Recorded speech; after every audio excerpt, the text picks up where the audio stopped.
Ito nga po pala ang gamot po para po sa antibacterial. Ang aking pong dumalagang baboy hindi po nabuntis sa loob po ng 1 buwan. Nangandi po ang baboy ko, napansin ko po kanina, meron pong lumalabas na para pong nana o puti-puti sa kanya pong ari o pribadong pag-aari po.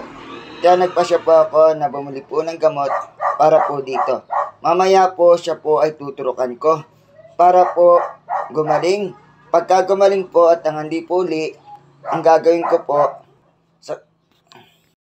po pala ang gamot na aking pong gagamitin.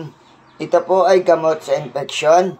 Nakita ko po ang aking pong dumalagang baboy ay nangandi po mula po nung Sabado.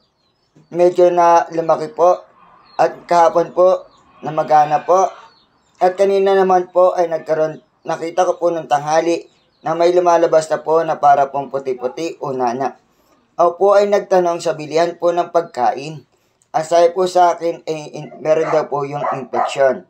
At hindi daw po magbubuntis, kundi ko po gagamutin ang baboy. Binigyan po nila ako ng gamot para po sa baboy po upang hindi na po uli magkaroon na lumalabas po na parang nana sa kanya pong pribadong pag-aari. Ito nga po palang gamot na to ay mabisa po.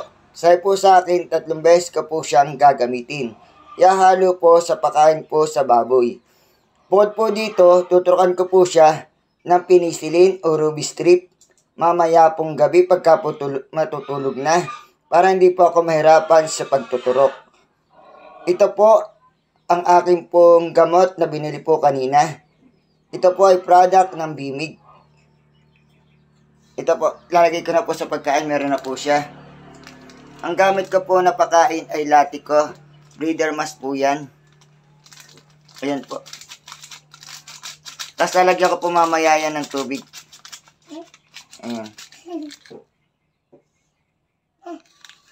Yan po ang aking pagkain po. Nakita nyo naman po siguro meron na po siyang feeds po. Mamaya po punta po sa baboy.